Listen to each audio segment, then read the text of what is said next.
Assalamualaikum warahmatullahi wabarakatuh. Kami dari kelompok 10 akan menjelaskan materi tentang pengelolaan kelas yang efektif, strategi pengaturan tempat duduk, membentuk iklim kelas yang positif, dan komunikasi efektif dalam proses pembelajaran. Saya sendiri Anissa Nabila, NIM 1915040031. Rekan saya Debbie Putri Yudesti, NIM 1915040030. Nurul Izati, NIM 1915040029. Dan Siti Aisyah, NIM 1715040069. Baiklah, materi pertama yang saya jelaskan sendiri. 1. Pengertian pengelolaan kelas. Menurut Winata Putra, 2003 menyatakan bahwa pengelolaan kelas adalah serangkaian kegiatan guru yang ditujukan untuk mendorong munculnya tingkah laku siswa yang diharapkan dan menghilangkan tingkah laku siswa yang tidak diharapkan. Kemudian menurut Ahmad Suradjat menyatakan bahwa pengelolaan kelas lebih berkaitan dengan upaya-upaya untuk menciptakan dan mempertahankan kondisi yang optimal bagi terjadinya proses belajar. Selanjutnya akan dijelaskan oleh rekan saya. Baiklah, materi yang kedua itu strategi pengaturan tempat duduk. Sebenarnya banyak macam posisi tempat duduk yang biasa digunakan di dalam kelas seperti berjajar ke belakang, bentuk setengah lingkaran, berhadapan, dan sebagainya. Biasanya, posisi tempat duduk berjajar ke belakang digunakan dalam kelas dengan metode belajar ceramah. Dan untuk metode diskusi dapat menggunakan posisi setengah lingkaran atau berhadapan. Dan sebagai alternatif penataan tempat duduk dengan metode kerja kelompok atau bahkan bentuk pembelajaran kooperatif, maka menurut Lee, ada beberapa model penataan bangku yang biasa digunakan dalam pembelajaran kooperatif, diantaranya seperti meja tapal kuda, siswa berkelompok di ujung meja, penataan tapal kuda, siswa dalam satu kelompok ditempatkan berdekatan. Yang ketiga itu bentuk meja panjang. Yang keempat, meja kelompok, siswa dalam satu kelompok ditempatkan berdekatan. Yang selanjutnya yaitu meja berbaris, dua kelompok duduk berbagi satu meja.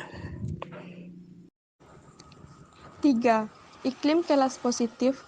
Prestasi belajar dipengaruhi oleh faktor internal dan eksternal. Faktor internal meliputi motivasi, bakat, minat, dan kondisi fisik.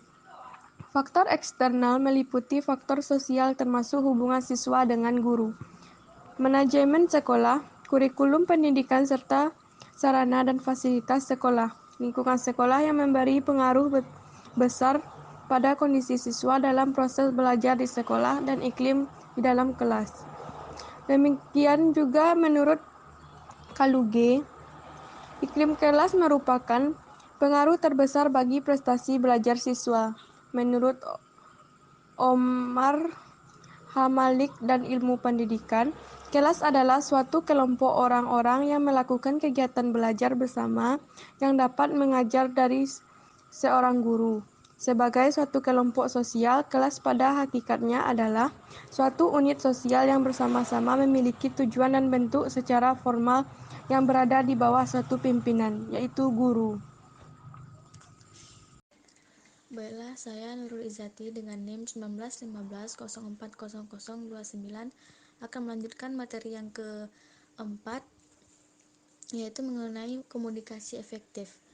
Komunikasi efektif merupakan komunikasi yang mampu menghasilkan perubahan sikap pada orang yang terlibat dalam komunikasi.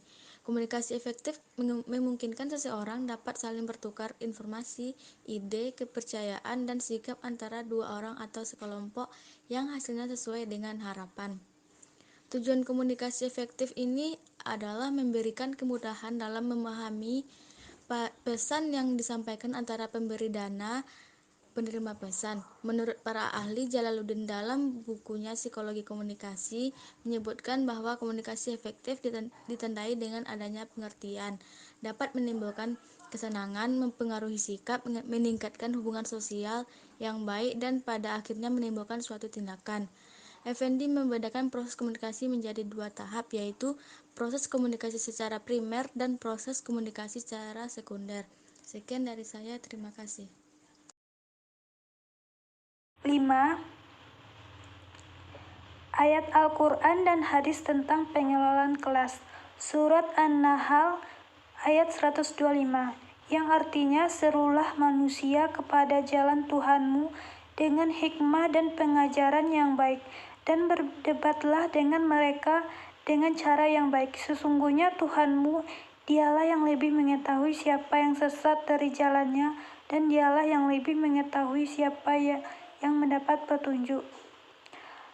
Hadis, sesungguhnya Allah sangat mencintai orang yang jika melakukan sesuatu pekerjaan dilakukan secara itikam, tepat, terarah, jelas, dan tuntas.